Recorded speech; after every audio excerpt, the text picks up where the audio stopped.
हाँ जी, CA inter के सभी स्टूडेंट कैसे हैं आप लोग? बहुत बहुत स्वागत है आपका इस रिवीजन क्लास के अंदर। जिस रिवीजन क्लास के अंदर आज अपन लोग करने जा रहे हैं एलएलपी की रिवीजन। आप जानते हैं एलएलपी रिसेंटली आपके सिलेबस में पहली बार 2024 से पहले इंट्रोड्यूस किया गया है। तो अब एलएलपी बहुत सिंपल सा, वैसे तो प्लेन वनीला एक्ट है। एलएलपी है क्या? मतलब एक तरीके का ब्लेंडेड एक्ट है, मतलब हाइब्रिड वर्जन है, मतलब दो तरीके के एक्ट को मिलाकर एक एक्ट बना दिया है। For example partnership plus company, उन दोनों के फीचर्स उठाकर ये एक्ट बना दिया गया है एलएलपी एक्ट 2008। जैसे कि इसमें भी पार्टनर्स होते हैं बट परंतु उनकी लेबिलिटी लिमिटेड लेबिलिटी होती है। तो ये मतलब दोनों के फीचर्स मिलाए और एक एक्ट बना दिया। चलिए इस एक्ट से रिलेटेड मेन डिस्कशन अब रिवीजन के अंदर अपन लोग करते हैं। सबसे पहले हम सेक्शन 5 से शुरू करते हैं। सेक्शन 5, अच्छा, एलएलपी के अंदर ध्यान रखना दो तरीके के पार्टनर्स होते हैं, एक पार्टनर और एक डेजिग्नेटेड पार्टनर। ये कुछ इस तरीके का है कि अगर पार्टनरशिप के टर्म्स में एग्जांपल लेना हो तो डेजिग्नेटेड पार्टनर मतलब एक्टिव पार्टनर है और बाकी पार्टनर मतलब नॉर्मल पार्टनर है, स्लीपिंग पार्टनर है। कंपनीज के टर्म्स में एग्जांपल लेना हो तो डेजिग्नेटेड पार्टनर को आप एमडी कह सकते हैं, बाकी पार्टनर्स को आप नॉर्मल बोर्ड ऑफ डायरेक्टर्स कह सकते हैं, नॉर्मल डायरेक्टर्स कह सकते हैं। चलिए जी, अब हम आते हैं सेक्शन 5 की तरफ कि who are not eligible as a partner, कौन कौन पार्टनर नहीं बन सकता है। तो पहला, अगर कोई अनसाउंड माइंड का हो, हटेला हो, परंतु मैंने अपने दोस्त को कहा, यार पागल है, वो बेचारा इमोशनल हो गया, उठा के पार्टनरशिप से अपना रिजाइन दे आया। अबे नहीं रे, ये जो अनसाउंड माइंड है ये स्टैंड किसने लिया हो? कोर्ट ने लिया हो, ध्यान रखना, as declared by the court. फिर दूसरी बात, अनडिस्चार्ज इंसॉल्वेंट। अगर आप अनडिस्चार्ज इंसॉल्वेंट है मतलब अभी आप इंसॉल्वेंसी के अंदर हैं और आप इंसॉल्वेंसी से अभी बाहर नहीं निकले हैं, इंसॉल्वेंसी में हैं और इंसॉल्वेंसी से बाहर नहीं निकले हैं, मतलब अनडिस्चार्ज इंसॉल्वेंट है। तीसरा, अगर आप इंसॉल्वेंसी के लिए आपने एप्लीकेशन खुद दी है तो बस जैसे ही आपने एप्लीकेशन दी तो आप क्या बन जाएंगे? इनएलिजिबल बन जाएंगे। क्लियर हो गई इतनी बात? चलिए आगे। फिर कोऑपरेटिव सोसाइटी या कॉर्पोरेशन, कॉर्पोरेशन सोल मतलब सोल प्रोप्राइटरशिप, मतलब OPC, they can not become a partner at all. मतलब cooperative society and corporation sole they can not become. दूसरी बात, एफडीआई नॉर्म्स का पालन करना पड़ेगा। अगर मान लीजिए कैपिटल कहां से आ रही है? किसी पीआरओआई के द्वारा आ रही है। पीआरओआई के द्वारा अगर कोई भी इंट्रोडक्शन ऑफ कैपिटल हो रहा है तो जो भारत के एफडीआई नॉर्म्स है, मतलब फॉरेन डायरेक्ट इन्वेस्टमेंट के नॉर्म्स है, उन सब का पालन करना पड़ेगा। Except NRI and OCI investing on a non repatriation basis. मतलब अब ये एनआरआई और पीआरओआई में क्या फर्क है? एनआरआई होता है वो व्यक्ति जो कि सिटीजन ऑफ इंडिया पहले था परंतु अब विदेशों में जाके रह रहा है, तो वो कहलाता है नॉन रेजिडेंट इंडियन। फिर आता है ओवरसीज सिटीजन ऑफ इंडिया, मतलब एक ऐसा इंडियन सिटीजन जो कि विदेशों का सिटीजनशिप ले चुका है परंतु इंडिया की भी सिटीजनशिप उसने अपने पास रखी है। तो एनआरआई एंड ओसीआई की अगर मैं बात करूं तो अगर वो नॉन रिपैट्रिएशन बेसिस पे, मतलब इस तरीके से इन्वेस्ट कर रहे हैं कि इन्वेस्ट तो कर रहे हैं मगर पैसा वापस लेके नहीं जाएंगे, तो फिर कोई दिक्कत नहीं है, हमें वहां पर कोई भी दिक्कत नहीं है, एफडीआई नॉर्म्स का पालन करने की जरूरत नहीं है वहां पर। फिर हम आते हैं सेक्शन 6 पर, मतलब मिनिमम नंबर ऑफ पार्टनर्स कितने हो सकते हैं पार्टनरशिप में? कितने? दो। तो यहां पर भी कितने? दो। यानी कि अगर मान लीजिए मैं कहता हूं मिनिमम पार्टनर रिड्यूस हो गए दो से नीचे तो क्या होगा? याद करो, section 3 capital A companies act में है, मेमोरेंडम के चैप्टर में बिल्कुल वही। अगर मान लीजिए पार्टनर रिड्यूस हो गए बिलो द 2 तो फिर हम 6 महीने का वक्त देते हैं कि पार्टनर्स को मिनिमम नंबर की संख्या पर ले आइए। परंतु अगर ना ला पाए, मतलब दो से नीचे हो गए, एक हो गया अब, तो 6 महीने बाद जो भी लाइबिलिटी इनकर होगी उसके लिए ये व्यक्ति पर्सनली लायबल होगा। जो अकेला पार्टनर रह गया ना, वो अब पर्सनली लायबल होगा। ठीक हो गई इतनी बात? चलिए फिर हम आते हैं बहुत इंपॉर्टेंट सेक्शन के ऊपर जिसका नाम है डेजिग्नेटेड पार्टनर, डीपी। हाँ जी, तो मैंने कहा जी हर एलएलपी के पास कम से कम दो डीपी होने चाहिए। अब ये जो डीपी, जो डेजिग्नेटेड पार्टनर्स होंगे, ये कौन से होने चाहिए? इंडिविजुअल कैटेगरी के होने चाहिए। कौन से होने चाहिए? इंडिविजुअल कैटेगरी के होने चाहिए। इनमें से एक तो ऐसा होना चाहिए जो रेजिडेंट भी हो। सर ओपीसी वाला रेजिडेंट आधा 50-50 कैसे? मतलब वहां भी 120 थे, यहां भी 120 है, बट वहां 120 डेज देखे जाते हैं during the preceding financial year और यहां देखे जाने हैं during the current financial year. दोनों के बीच में ये फर्क है। ठीक है जी। अगर एलएलपी, मान लीजिए कोई एलएलपी ऐसी है जिसमें केवल और केवल बॉडी कॉर्पोरेट है या फिर individual plus body corporate corporate है तो भी डेजिग्नेटेड पार्टनर तो 2 इंडिविजुअली रहेंगे।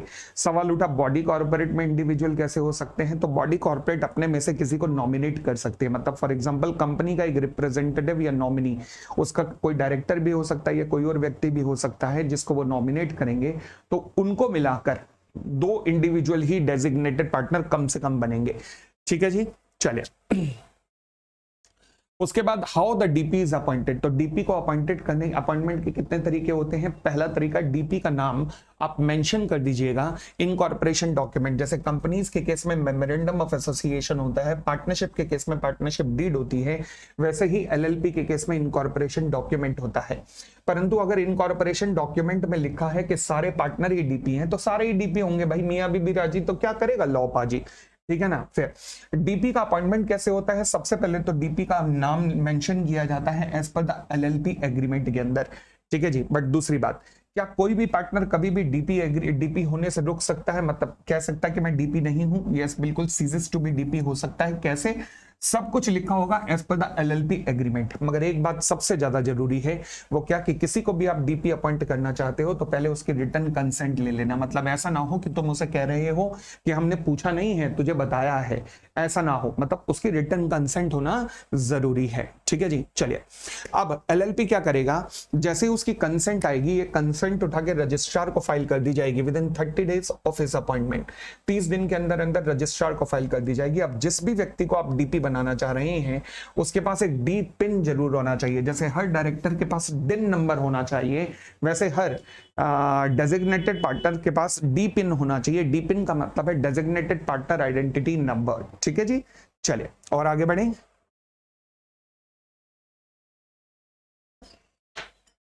फिर हमारे पास आता है लाइबिलिटीज ऑफ द डीपी। हाँ जी, क्या क्या लाइबिलिटीज होती हैं डीपी की। पहली liability, compliance of this act, मतलब क्योंकि यही करता धरता है मेन, तो इसको ये इंश्योर करना पड़ेगा कि सारे का सारा एक्ट जो भी एलएलपी के ऊपर लग रहा है उसका ये कंप्लायंस कर रही है कौन, एलएलपी। चाहे वो डॉक्यूमेंट की फाइलिंग से रिलेटेड हो, चाहे वो रिटर्न्स वगैरह की फाइलिंग से रिलेटेड हो, इसको ये इंश्योर करना पड़ेगा कि सारे के सारे कानून जो एलएलपी एक्ट जो इसके ऊपर लग रहे हैं एंटिटी के ऊपर, उन सबका कानून का पालन ये कर रहे हैं, एलएलपी कर रही है। Second, liability for all the liable for all the liabilities, बिल्कुल सही है भाई। बड़ी सीधी सी बात है कि अगर किसी भी सेक्शन का कॉन्ट्रावेंशन हुआ, किसी भी सेक्शन का कॉन्ट्रावेंशन हुआ तो पेनल्टी के अंदर यही लपेटा जाएगा, ध्यान रखना, ये इसी को ही पकड़ा जाएगा सबसे पहले। फिर आता है सेक्शन 9, चेंजेस इन डीपी। हाँ जी, क्या ऐसा पॉसिबल है कि डीपी को चलती चलती पार्टनरशिप में चेंज किया जा सकता है? यस, बिल्कुल, कोई दिक्कत नहीं है। मान लीजिए कोई डीपी लुढ़क गया, रिजाइन कर गया, तो फिर उसकी जगह पे कोई नया डीपी आ सकता है। Yes, with in 30 days of any vacancy, मतलब एलएलपी खुद अपने आप, मतलब सारे पार्टनर्स मिलकर with in 30 days of any vacancy नया जो डीपी है वो अपॉइंट कर सकते हैं। अच्छा, if no DP is appointed or if at any time there is only one DP, मतलब अगर कोई डीपी अपॉइंट नहीं हुआ और केवल एक डीपी रह गया, तो फिर each partner shall be deemed as a DP. मतलब कोई डीपी नया आया ही नहीं बट पार्टनर तो होंगे, तो सारे के सारे पार्टनर्स जो हैं उन सबको डीपी मान लिया जाएगा। अगर नया डीपी नहीं आया और या फिर आपके नंबर ऑफ डीपी जो हैं वो केवल एक रह गए हैं, तो जो पार्टनर्स हैं वो भी डीपी मान लिए जाएंगे, ठीक है जी। फिर हम आते हैं सेक्शन 11 पर, इनकॉर्पोरेशन डॉक्यूमेंट। मैंने कहा ना ये मेमोरेंडम या आर्टिकल की तरह होता है, तो again this is the most important document required for the registration of LLP. जैसे मेमोरेंडम में लिखा जाता है this is the most important document for the incorporation of the company. आगे बढ़ते हैं, मिनिमम कितने सब्सक्राइबर होने चाहिए जी? 2। तो यहां पर भी मिनिमम कितने सब्सक्राइबर होने चाहिए जी? मिनिमम 2 सब्सक्राइबर होने चाहिए इनकॉर्पोरेशन डॉक्यूमेंट में। एंड ये भी फाइल किया जाएगा with the registrar of the state where the registered office is to be located. मतलब बिल्कुल जैसे मेमोरेंडम फाइल किया जाता है वैसे ये भी रजिस्ट्रार के पास फाइल किया जाएगा जहां पर registered office company and LLP का लोकेट होना चाहिए। अच्छा, फिर उसके साथ जब आप इनकॉर्पोरेशन डॉक्यूमेंट फाइल कर रहे हैं तो उसके साथ कुछ और चीजें भी फाइल करनी पड़ेंगी। क्या? जैसे याद करो ना, section 7 of the companies act के अंदर जिस टाइम आप कंपनी का इनकॉर्पोरेशन डॉक्यूमेंट फाइल करते हैं तो इनकॉर्पोरेशन डॉक्यूमेंट पे स्टैंप लगी होती है। किस किस की स्टैंप लगी होती है? स्टैंप लगी होती है किस किस की? एडवोकेट की या फिर सीए की या फिर सीएस की या कॉस्ट अकाउंटेंट की, और साथ में साइन किया जाता है कंपनी के किसी डायरेक्टर वगैरह या कंपनी सेक्रेटरी के द्वारा। बट यहां पर साइन किया जाएगा सब्सक्राइबर्स के द्वारा। क्या? क्या कहा जाएगा, केवल एक चीज की हम मम्मी कसम खा के कहते हैं कि सारे के सारे रिक्वायरमेंट ऑफ दिस एक्ट या फिर रूल जो भी लगते हैं इनकॉर्पोरेशन पे, हमने उन सब का पालन कर लिया है। इन सब की वेरिफिकेशन आएगी, मतलब इन सब के साइन आएंगे। क्लियर हो गई इतनी बात भी। चलिए फिर सेक्शन 12 आता है इनकॉर्पोरेशन बाय रजिस्ट्रेशन। हाँ जी, क्या कहता है इनकॉर्पोरेशन बाय रजिस्ट्रेशन, मतलब अभी तक आपने इनकॉर्पोरेशन डॉक्यूमेंट फाइल किया था अलोंग विद द स्टेटमेंट जो कि सेक्शन 11 में लिखी गई है कि मतलब हमने कंप्लायंस कर दिया है सभी के सभी एक्ट का। तो इनकॉर्पोरेशन डॉक्यूमेंट प्लस जो स्टेटमेंट सेक्शन 11 में लिखी गई थी वो आपने रजिस्ट्रार के पास फाइल की। अब रजिस्ट्रार क्या करेगा, इनकॉर्पोरेशन डॉक्यूमेंट को अपने पास रखेगा एंड 14 डेज के अंदर अंदर इस इनकॉर्पोरेशन को, मतलब इस एलएलपी को रजिस्टर कर देगा। कितने दिन के अंदर, 14 डेज का टाइम है उसके पास रजिस्ट्रेशन का, ठीक है। और इसके बाद सर्टिफिकेट इशू कर देगा, सर्टिफिकेट ऑफ इनकॉर्पोरेशन, जिसमें लिखा गया कि हाँ जी एलएलपी का इनकॉर्पोरेशन हो चुका है। ठीक है जी। चलिए अगली बात, जो भी सर्टिफिकेट ऑफ इनकॉर्पोरेशन ये इशू कर रहा है रजिस्ट्रार, वो क्या होगा, ड्यूली साइंड होगा, प्लस उस पर ऑफिशियल स्टैंप भी उसकी लगी होगी, मतलब साइन भी होना चाहिए रजिस्ट्रार के द्वारा, प्लस उसकी ऑफिशियल स्टैंप भी लगी होनी चाहिए। एंड ये सर्टिफिकेट एक कंक्लूसिव एविडेंस के रूप में काम करेगा कि हाँ जी एलएलपी का इनकॉर्पोरेशन हो चुका है, ये कंक्लूसिव एविडेंस के रूप में काम करेगा। फिर आता है जी हमारे पास सेक्शन नंबर 13, क्या कहता है, रजिस्टर्ड ऑफिस। अच्छा जी, जैसे कंपनी के केस में हम बात करते हैं सेक्शन 12 के अंदर रजिस्टर्ड ऑफिस क्लॉज के अंदर कि हर कंपनी का एक रजिस्टर्ड ऑफिस होना चाहिए, वैसे ही हर एक एलएलपी का भी एक रजिस्टर्ड ऑफिस होना चाहिए जहां पर एलएलपी को सारे कम्युनिकेशन किए जाएंगे। मतलब आप कोई भी लेटर वगैरह डालना चाहते हैं तो इसी रजिस्टर्ड ऑफिस पे ही जाना चाहिए। फिर उसके बाद डॉक्यूमेंट जो है, जैसे कंपनी के नाम पर सर्व करना हो तो कंपनी के नाम पे भी सर्व किया जा सकता है, उसके डायरेक्टर के नाम पे भी सर्व किया जा सकता है। वैसे ही एलएलपी पे अगर कोई डॉक्यूमेंट सर्व करना चाहते हैं तो आप एलएलपी के नाम से भी कर सकते हैं, डीपी के नाम पे भी कर सकते हैं, या पार्टनर के नाम पे भी कर सकते हैं। परंतु जैसे कंपनी को कंपनी के ऊपर कोई भी डॉक्यूमेंट सर्व करना हो तो कैसे करना पड़ता है, उसके रजिस्टर्ड, या तो रजिस्टर्ड पोस्ट करनी पड़ती है, या सर्टिफिकेट ऑफ पोस्टिंग, या फिर कुरियर करना पड़ता है। अगर परंतु एलएलपी को, ये कहां लिखा है कंपनी के बारे में, सेक्शन 20 में लिखा है, परंतु अगर एलएलपी को कोई डॉक्यूमेंट सर्व करना है तो कैसे करना पड़ेगा, रजिस्टर्ड पोस्ट के द्वारा या फिर सर्टिफिकेट ऑफ पोस्टिंग के द्वारा। अब थोड़ी बेवकूफी है, कुरियर भी आना चाहिए था। हाँ जी, कहां पर सर्व किया जाएगा, एट द रजिस्टर्ड ऑफिस या फिर एनी अदर एड्रेस जो कि एलएलपी डिक्लेयर कर दे। ठीक है जी। आगे क्या ये पॉसिबल है कि एलएलपी अपना रजिस्टर्ड ऑफिस चेंज कर दे? यस, जैसे कंपनी कर सकती है वैसे ये भी चेंज कर सकती है। चेंज करने के बाद जो भी नया ऑफिस है उसकी डिटेल आप रजिस्ट्रार के पास फाइल कर दीजिएगा। जिस दिन आपने फाइलिंग की है ना, फाइलिंग की है, ये चेंज उसी दिन से इफेक्टिव हो जाएगा, नॉट लाइक कंपनी। क्योंकि कंपनी के क्या, इसमें क्या होता है, रजिस्ट्रार आपको नया सर्टिफिकेट इशू करता है और वो चेंज उस दिन से इफेक्टिव माना जाता है, section 12 and section 13 memorandum of association. But LLP के केस में from the date of filing वो चेंज इफेक्टिव माना जाएगा। आगे बढ़ते हैं। फिर आता है मेरे पास सेक्शन 15 नेम। हाँ जी, बिल्कुल सेम है जैसे कंपनी के केस में है वैसे ही कंपनी के केस में सेक्शन 4 में लिखा हुआ है कि कंपनी का नाम लिमिटेड या प्राइवेट लिमिटेड से एंड होना चाहिए।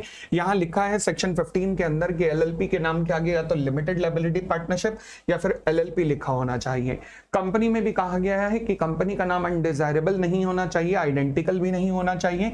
यहां पे भी लिखा गया है अनडिजायरेबल या आइडेंटिकल या फिर too resemble with the other LLP या कंपनी या ट्रेडमार्क नहीं होना चाहिए। क्लियर हो गई इतनी बात भी। चले फिर आता है मेरे पास सेक्शन 16 जो बात करता है रिजर्वेशन ऑफ द नेम की। हाँ जी, जैसे कंपनी का इनकॉर्पोरेशन से पहले ना कंपनी का नेम सबसे पहले आपको रजिस्टर करवाना पड़ता है, वैसे ही एलएलपी के इनकॉर्पोरेशन से पहले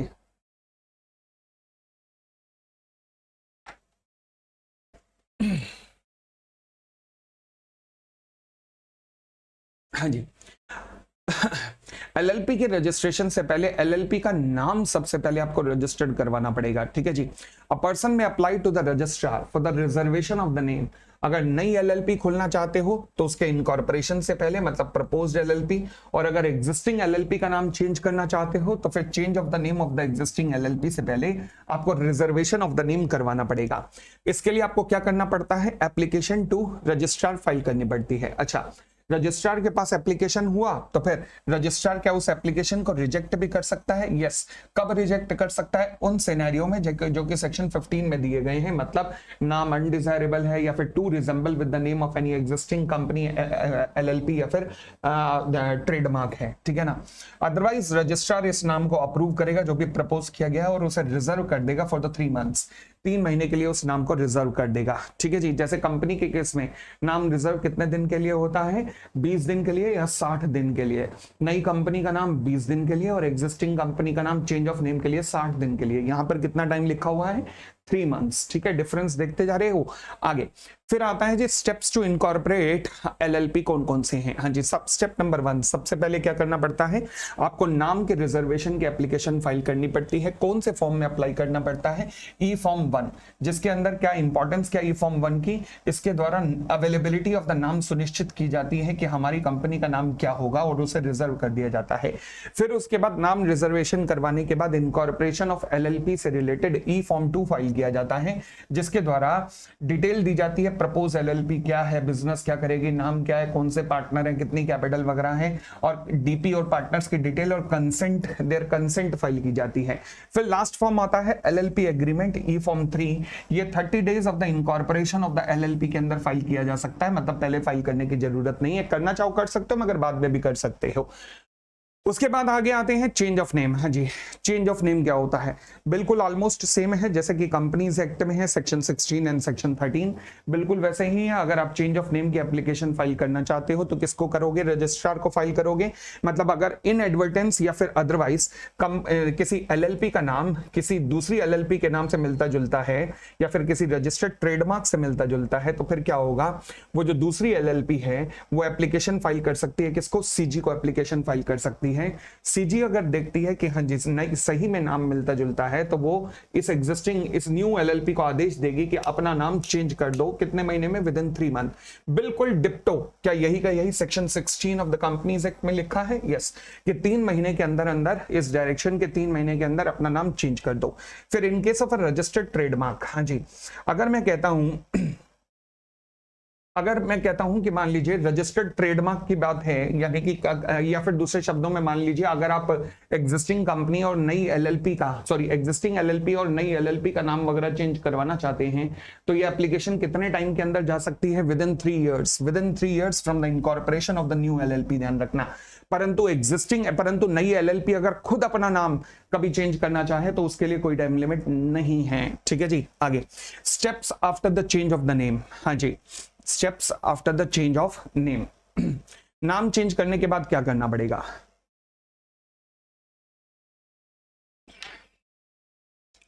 15 दिन के अंदर अंदर चेंज होने के नोटिस देना पड़ेगा या फिर ऑर्डर ऑफ सेंट्रल गवर्नमेंट जमा कराने पड़ेंगे रजिस्ट्रार को।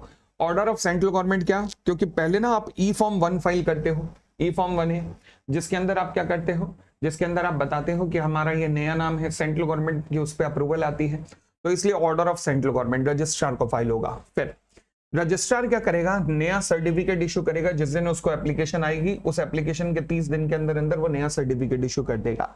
अब जिस दिन ये सर्टिफिकेट आया है उस दिन से ये नया नाम इफेक्टिव हो जाएगा। ध्यान रखना, effective from such certificate by the registrar. और एलएलपी जो अपना नाम है एलएलपी एग्रीमेंट के अंदर भी वो चेंज कर सकते हैं क्योंकि अब वो इफेक्ट में आ चुका है।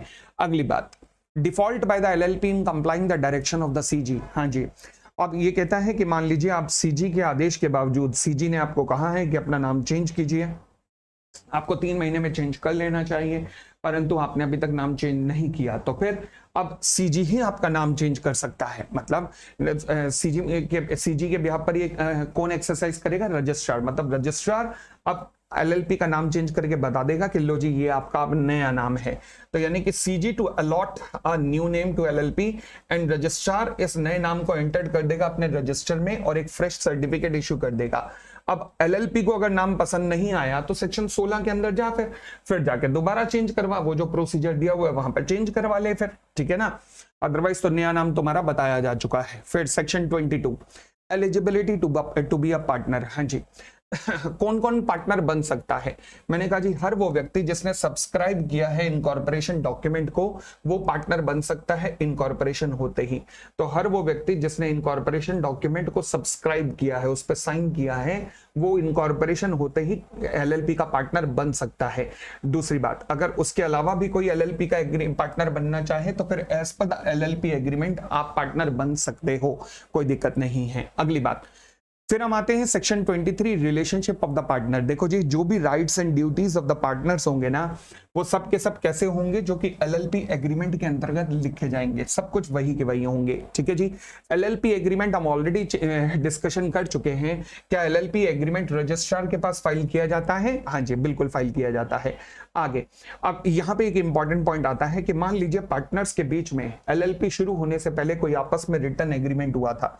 कोई भी रिटर्न एग्रीमेंट जो कि इनकॉर्पोरेशन से पहले हुआ था बिटवीन द सब्सक्राइबर, जिन्होंने सब्सक्राइब किया है, तो फिर वो भी वैलिड रहता है। यस, प्रोवाइडेड आपको करना क्या पड़ेगा, उस एग्रीमेंट को रेटिफाई करना पड़ेगा by all the partners incorporation के बाद, मतलब पोस्ट इनकॉर्पोरेशन सभी के सभी अगर रेटिफाई कर देंगे तो वो एग्रीमेंट इफेक्टिव हो जाएगा।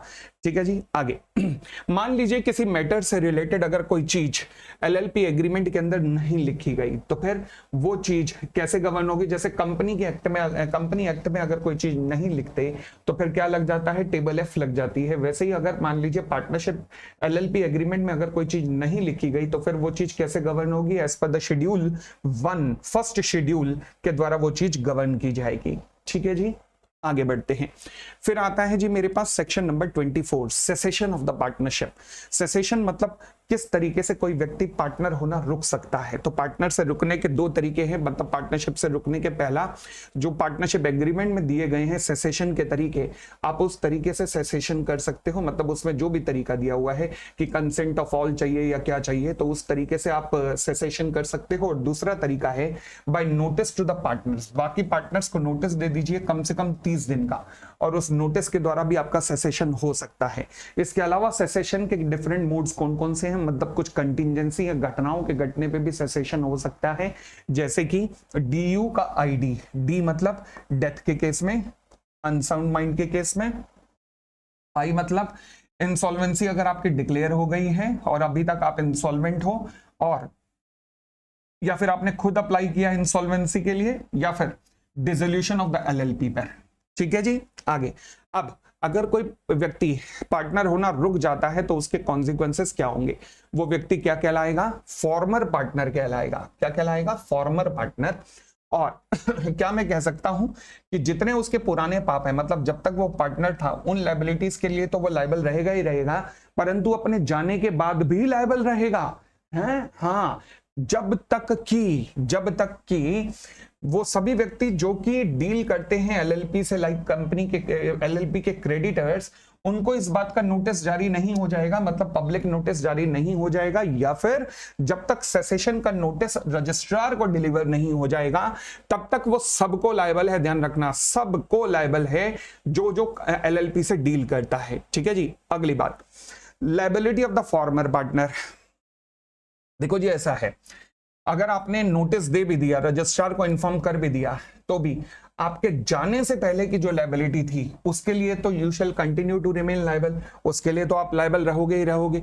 इसके अलावा आपके राइट्स भी रहेंगे कुछ। यस, बिल्कुल राइट्स रहेंगे, चाहे वो फॉर्मर पार्टनर हो, या फिर मान लीजिए उसकी डेथ हो गई तो उसके लीगल रिप्रेजेंटेटिव हो, या फिर वो इंसॉल्वेंट डिक्लेयर हो गया तो उसका ऑफिशियल असाइनी हो, तो उनको क्या क्या मिलेगा? पहला, जो भी उनका कैपिटल कंट्रीब्यूशन था वो कैपिटल कंट्रीब्यूशन वापस मिल जाएगा। जो भी उनका शेयर ऑफ प्रॉफिट बनता है उस डेट तक जब वो सेसेशन हुआ वो वापस मिल जाएगा। अगली बात ध्यान रखना, जब तक ये चीजें वापस नहीं मिलती तब तक किसी भी हालत में, चाहे मैं फॉर्मर पार्टनर की बात करूं या एलआर की बात करूं या ओए ऑफिशियल असाइनी की बात करूं, किसी भी हालत में वो मैनेजमेंट में पार्टिसिपेट ये लोग नहीं कर सकते हैं, मैनेजमेंट में पार्टिसिपेट नहीं कर सकते हैं। क्लियर हो गई इतनी बात भी? चलिए आगे बढ़ते हैं। आगे क्या कहता है जी?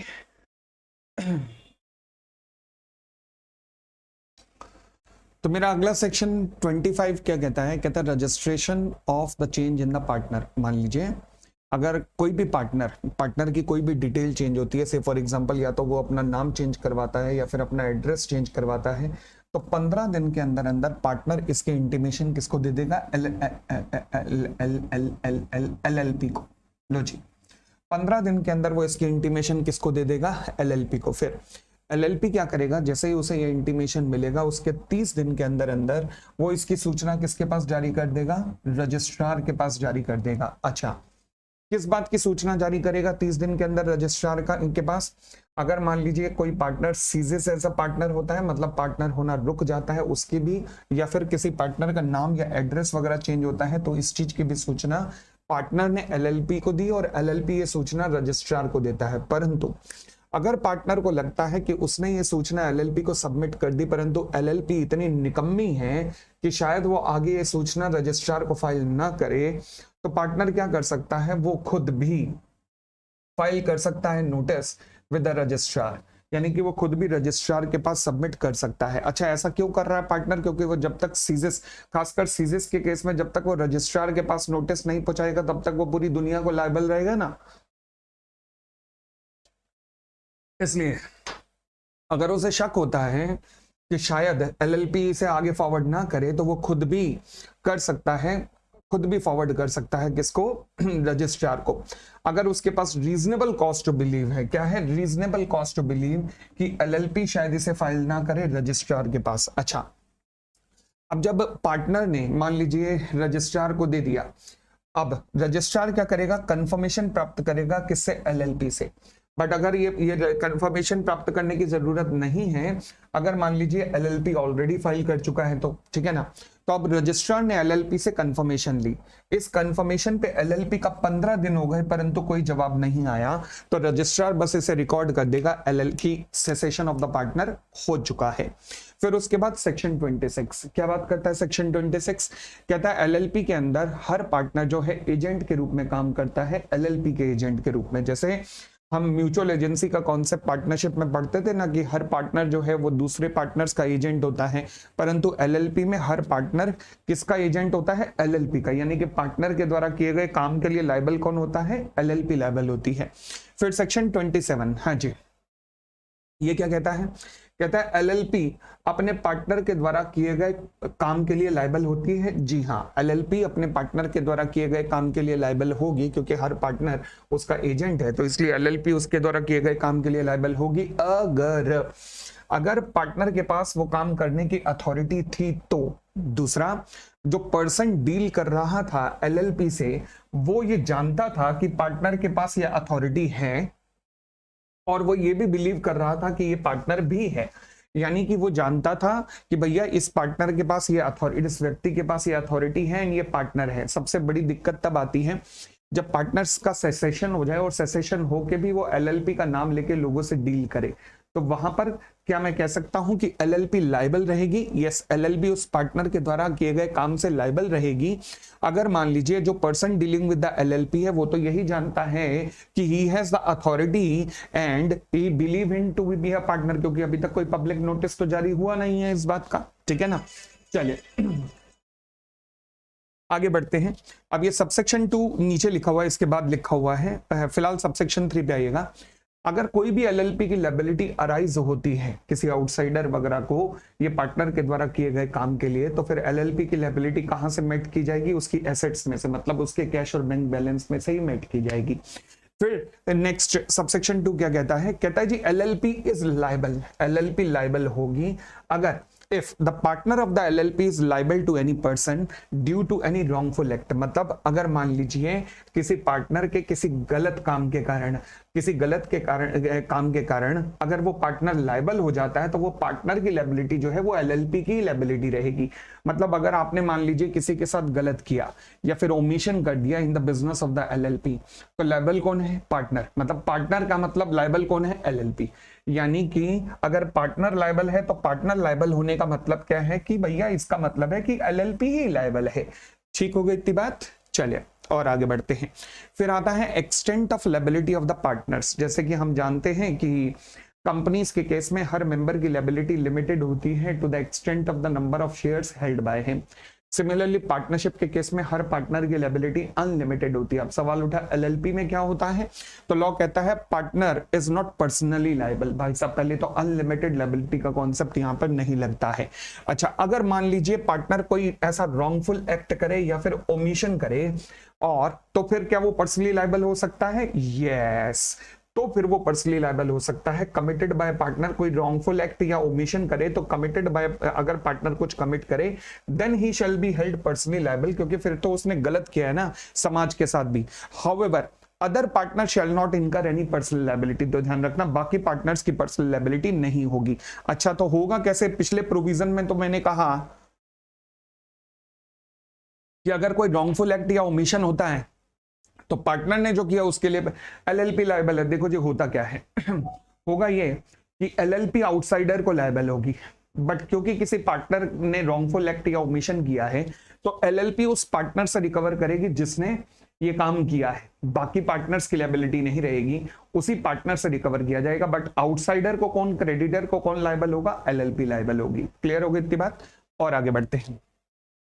फिर आता है सेक्शन 29 होल्डिंग आउट। हाँ जी, अगर कोई व्यक्ति मान लीजिए अपनी हरकतों से ये बता देता है सामने वालों को कि भैया वो पार्टनर है एलएलपी का, जबकि वो पार्टनर नहीं है। फॉर एग्जाम्पल मान लीजिए मैं अपने स्टूडेंट के किसी ऑफिस में जाता हूं और वहां उसके क्रेडिटर आए हुए हैं और उनके सामने वो बोलता है कि सुनो देखो जी, ये हमारे पोपली जी हैं और ये मेरे टीचर भी हैं और ये मेरे पार्टनर भी हैं मेरी एलएलपी में। मैं भी मुस्कुरा देता हूं, मेरी मुस्कुराहट को देखकर क्रेडिटर जो है वो उसे फंड कर देते हैं। क्या मैं लायबल हूं? हाँ, क्या मैं लायबल हूं? यस, मैं बिल्कुल लायबल हूं। मेरी लायबिलिटी खत्म नहीं होगी, मैं उनको लायबल हूं। इनफैक्ट क्या वो एलएलपी भी लायबल है? हाँ, पहले लायबिलिटी तो एलएलपी की है, अगर वो नहीं पे कर रहा तो फिर मैं लायबल हूं। तो इसे कहते हैं स्टॉपल या फिर होल्डिंग आउट के द्वारा लायबिलिटी का अराइज होना। क्योंकि अगर कोई व्यक्ति अपनी हरकतों के द्वारा रिप्रेजेंट करता है अपने आप को पार्टनर, तो वो लायबल होगा to any person who on the faith of such representation, जिसने क्रेडिट दे डाला है किसको? एलएलपी को। अच्छा, whether the person so representing, देखो जी मान लीजिए जो टेबल पे बैठे हुए थे उन्होंने जाके बाहर जाके किसी को बताया कि भाई पोपली भी यहां पर पार्टनर है, उसने लैंड कर दिया इस फेथ पर। अब वो व्यक्ति जो लैंड कर रहा है, मैं तो उसे जानता भी नहीं, मैं तो उसके आगे मुस्कुराया भी नहीं था, बट जिसके आगे मैं मुस्कुराया उसने आगे जाके बता दिया कि पोपली, क्योंकि वो उसने इस फेथ पे क्रेडिट दे दिया कि पोपली पार्टनर है, तो मैं उसको भी लायबल हूं। हाँ, whether the person so representing knows or not that his representation has reached a person so giving a credit। ठीक है जी। however where any credit is received by the LLP, तो LLP को अगर क्रेडिट रिसीव होता है इस representation पे तो LLP की भी लायबिलिटी रहेगी, ध्यान रखना। अगली बात, where after the partners death, हाँ जी, अगर पार्टनर की डेथ होने के बाद बिजनेस जो है चलता रहता है, तो ध्यान रखना legal representative of the deceased partner या फिर उसकी स्टेट वो लायबल नहीं होगी एलएलपी के द्वारा किए गए कामों के लिए। डेथ के बाद एलएलपी के जो काम होंगे उसके लिए legal representative of the deceased shall not be held liable at all.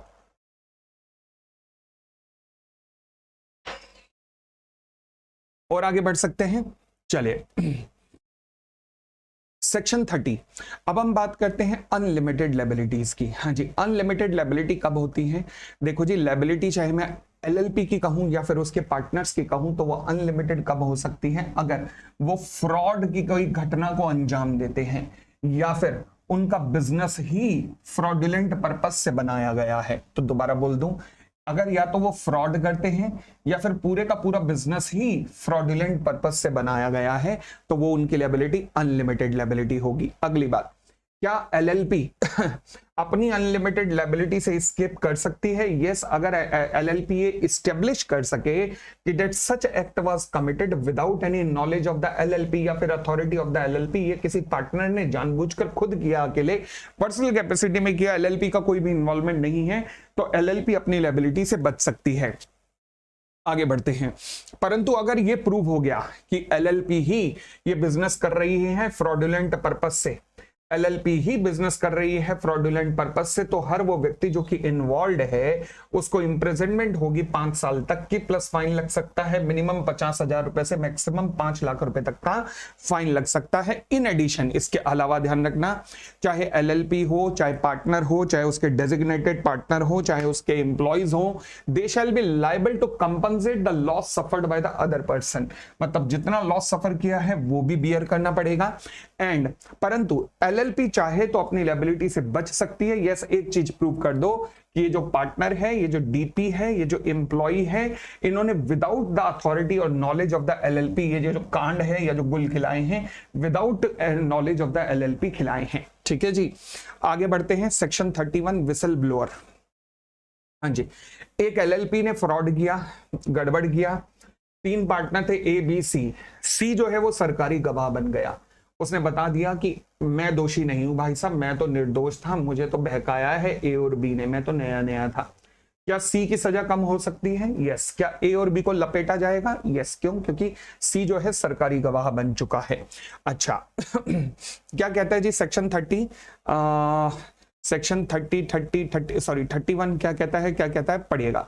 कहता है कोर्ट हो या ट्राइब्यूनल हो, वो या तो कम कर सकते हैं सजा को या पूरा खत्म कर सकते हैं किसी लायबिलिटी या पेनल्टी अगेंस्ट एनी पार्टनर या employee of the LLP if such partner या एम्प्लॉय क्या करता है, बड़ी यूजफुल इंफॉर्मेशन इन्वेस्टिगेशन में प्रोवाइड करता है, या फिर कोई इंफॉर्मेशन ऐसी देता है जिसके कारण कन्विक्शन होता है एलएलपी का, या फिर उसके पार्टनर्स या फिर एम्प्लॉय का कन्विक्शन हो पाता है, मतलब उसके द्वारा गवाही के बेसिस पे ही कन्विक्शन हो पाया है।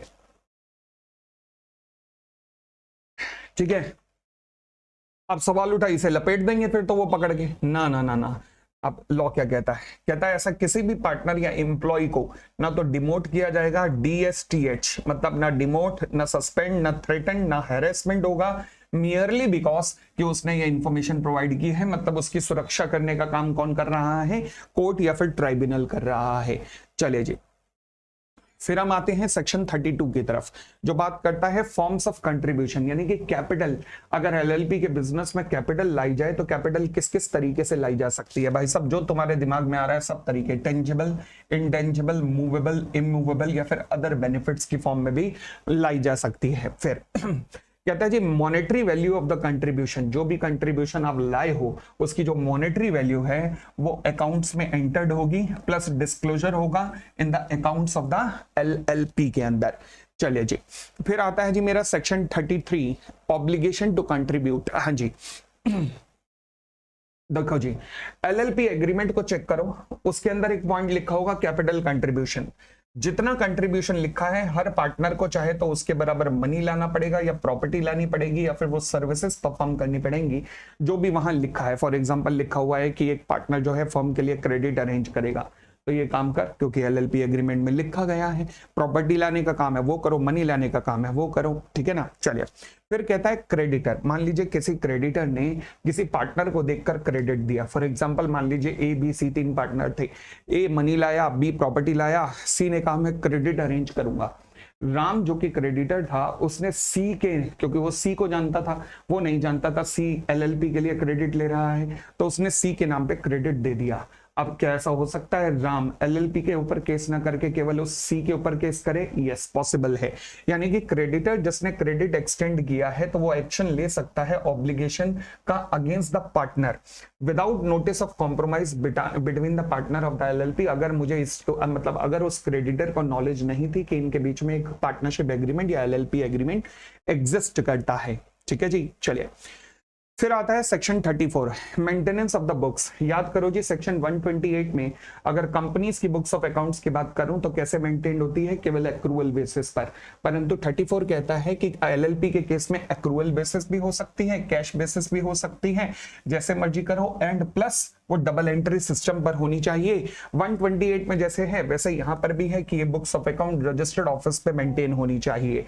ठीक है जी, उसके बाद 6 महीने के अंदर अंदर 6 महीने के अंदर अंदर from the end of the financial year LLP को क्या करना पड़ेगा, एक स्टेटमेंट ऑफ अफेयर्स बनानी पड़ेगी। मतलब स्टेटमेंट ऑफ अफेयर मतलब balance sheet plus profit and loss plus solvency statement बनानी पड़ेगी, जो कि फाइनेंशियल ईयर के फिगर को रिप्रेजेंट करेगी, प्लस इसे साइन किया जाएगा डीपी के द्वारा। अब ये statement of affairs plus solvency certificate, solvency statement, ये फाइल कर दिया जाएगा 6 महीने के अंदर अंदर किसके पास, आरओसी के पास फाइल कर दिया जाएगा 6 महीने के अंदर अंदर। ठीक है जी। इसके अलावा अकाउंट्स ऑफ एलएलपी ऑडिटेड होने चाहिए, जो कि रूल्स प्रोवाइड किए गए हैं उनके अनुसार हर एलएलपी के अकाउंट्स ऑडिटेड होंगे। जैसे कंपनी के अकाउंट ऑडिट होते हैं हर एक कंपनी के, वैसे ही हर एक एलएलपी के अकाउंट्स भी ऑडिट होंगे। फिर उसके बाद CG in consultation with the नाफ्रा, जैसे कंपनीज के केस में होता है ना, बिल्कुल वैसे ही CG in consultation with the NFRA accounting standard या फिर स्टैंडर्ड ऑन ऑडिटिंग प्रेस्क्राइब करेगा, जो कि एप्लीकेबल होंगे किस पे, एलएलपी के अकाउंट्स पर।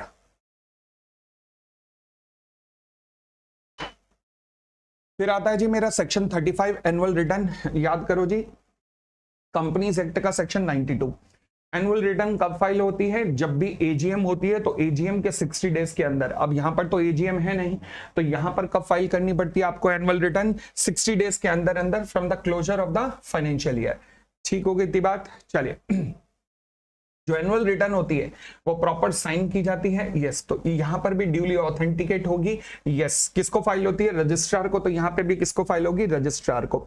अगर आपने फेलियर किया सबमिशन में, तो एलएलपी के ऊपर पेनल्टी लगेगी 100 पर डे, और डीपी के ऊपर भी पेनल्टी लगेगी 100 per day, subject to maximum 50,000 और यहाँ 1 लाख रुपए। ये पेनल्टी याद कर लेना। फिलहाल section 36 inspection of documents by the registrar. हाँ जी, अब कौन कौन से डॉक्यूमेंट्स वैसे अभी तक हमने चर्चा की है, एक तो एसओए स्टेटमेंट ऑफ अफेयर्स, दूसरा सॉल्वेंसी और तीसरा एनुअल रिटर्न। ये तीनों ही डॉक्यूमेंट अवेलेबल रहेंगे फॉर इंस्पेक्शन के लिए in such a manner on the payment of such fee as may be prescribe. बस इससे रिलेटेड रूल हमारे सिलेबस में नहीं है। सेक्शन 37 बड़ा रेलेवेंट है। वो कहता है जी, अगर मान लीजिए कोई वेयर इन एनी रिटर्न, ये जो रिटर्न एनुअल रिटर्न वगैरह फाइल हुई, या फिर कोई डॉक्यूमेंट जैसे कि स्टेटमेंट ऑफ अफेयर्स या फिर सॉल्वेंसी है, अगर ये पता लग गया कि यहां पर किसी व्यक्ति ने जो स्टेटमेंट दी है वो फॉल्स है, या फिर बहुत इंपॉर्टेंट इंफॉर्मेशन जो देनी चाहिए थी वो नहीं दी, एंड वो जानता है वो व्यक्ति कि जो उसने दी है वो फॉल्स है, या जो उसने नहीं दी वो बहुत ही ज्यादा मटेरियल थी, तो फिर ही शैल बी पनिशेबल विद, तो उसको लपेटा जाएगा। हाँ जी, इम्प्रिजनमेंट हो सकती है 2 साल तक की, प्लस फाइन हो सकता है कम से कम 1 लाख रुपए, जो कि एक्सटेंड हो सकता है 5 लाख रुपए तक। ठीक हो गई इतनी बात भी। और आगे, power of the registrar to obtain the information. हाँ जी, रजिस्ट्रार को अगर लगता है कि कहीं ना कहीं जो एलएलपी के जो कंडक्ट चल रहा है उसमें कुछ गड़बड़ है, तो रजिस्ट्रार इंफॉर्मेशन मंगवा सकता है। इंफॉर्मेशन मंगवा सकता है किस किस से, किसी भी पर्सन से, किसी भी फॉर्मर पार्टनर से, किसी भी डेजिग्नेटेड पार्टनर से, और किसी भी एम्प्लॉय से इंफॉर्मेशन मंगवा सकता है कि मेरे सवालों का जवाब दो और सप्लाई करो मुझे वो डिटेल। अच्छा, with in a reasonable period, मतलब जो रजिस्ट्रार कहेगा उस पीरियड के अंदर। ठीक है जी।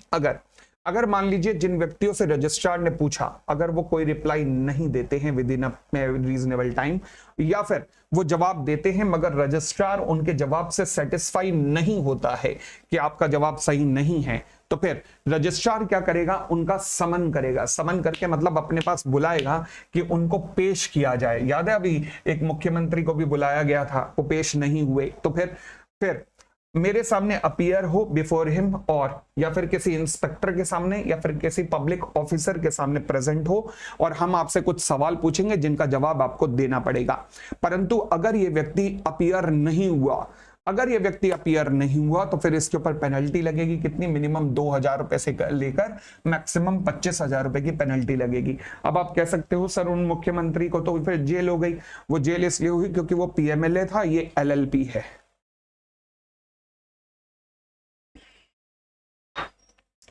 फिर आता है जी मेरे पास सेक्शन 39, जिसका नाम है compounding of offence. Compounding of offence का मतलब होता है one time settlement. For example, मान लीजिए आपने कोई एक ऑफेंस किया एज अ पार्टनर या फिर एलएलपी, आपने कोई ऑफेंस किया जो कि पनिशेबल हो सकता है। कैसे, केवल fine, imprisonment, fine plus imprisonment, fine और इम्प्रिजनमेंट, जहां पर भी वर्ड आ गया इम्प्रिजनमेंट वहां पर वन टाइम सेटलमेंट नहीं होगा, बट जहां पर केवल फाइन है वहां पर वन टाइम सेटलमेंट हो सकता है। वन टाइम सेटलमेंट में जो मैक्सिमम पेनल्टी होती है हर सेक्शन के अंदर, उससे ज्यादा के सेटलमेंट नहीं होगा ऑब्वियसली, और जो मिनिमम पेनल्टी होती है उससे कम पे सेटलमेंट नहीं होगा। ठीक है ना। अब इससे फायदा क्या होता है, आपको बार बार हेयरिंग पे नहीं जाना पड़ता, एक बार अमाउंट दो और छूट जाओ। अगली बात, अगर एक बार किसी सेक्शन में आपकी कंपाउंडिंग हो गई, वन टाइम सेटलमेंट हो गया, तो उसी सेक्शन में अगले 3 साल तक दोबारा कंपाउंडिंग नहीं होगी, परंतु 3 साल के बाद वो ऑफेंस अगर आप उसी सेक्शन में करते हो तो फिर वो फ्रेश ऑफेंस माना जाता है। अगली बात, अगर कंपाउंडिंग हो गई तो फिर आपके खिलाफ कोई भी आपराधिक कार्यवाही शुरू नहीं होगी, परंतु अगर कोई प्रोसीडिंग शुरू हो चुकी है तो फिर उसको वहीं के वहीं रोक दिया जाएगा। ये है हमारा कंपाउंडिंग। ठीक है जी। चलिए, कौन करता है कंपाउंडिंग? कंपाउंडिंग करता है आरओसी के ऊपर लेवल का व्यक्ति, जिसे अपन लोग रीजनल डायरेक्टर कहते हैं। तो रीजनल डायरेक्टर या फिर उसके लेवल का ही कोई व्यक्ति जो कि ऑथराइज करेगी सेंट्रल गवर्नमेंट, वो करता है। किन ऑफेंसेस का कंपाउंडिंग हो सकता है? केवल उन ऑफेंसेस का जो कि punishable with the fine only है।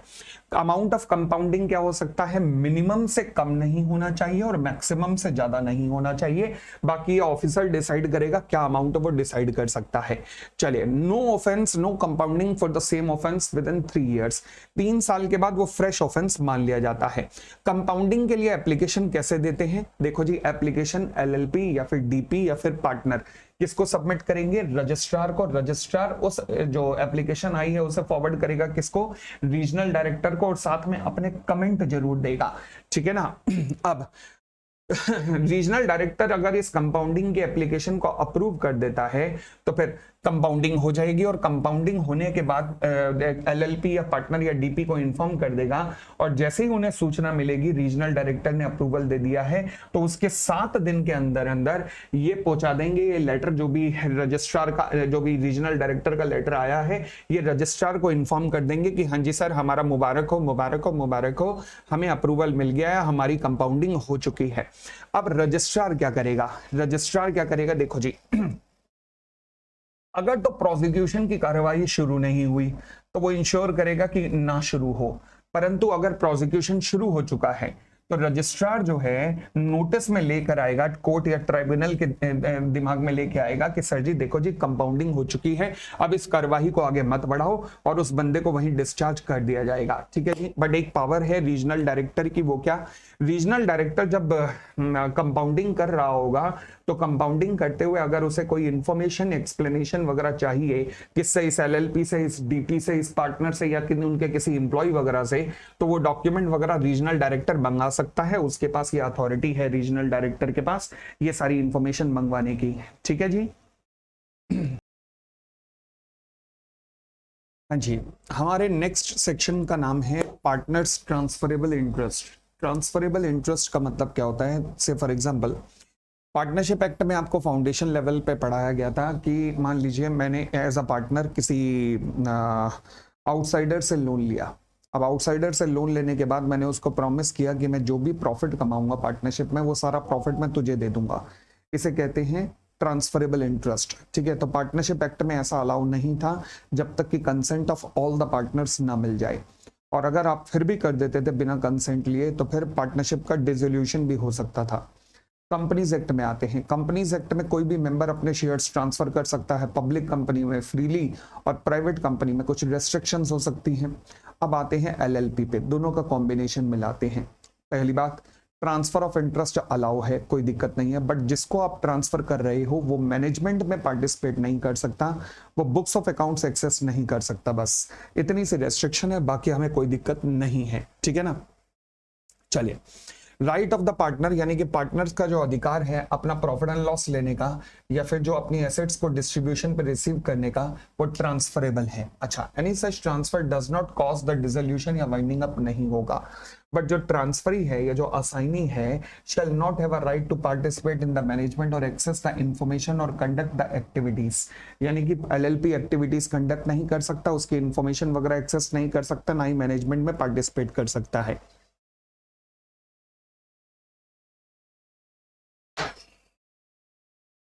नेक्स्ट पॉइंट पे आते हैं, कन्वर्जन इनटू एलएलपी। हाँ जी, अब हम डिफरेंट डिफरेंट कॉन्स्टिट्यूशंस के थ्रू देख रहे हैं कि क्या एलएलपी में कन्वर्जन पॉसिबल है।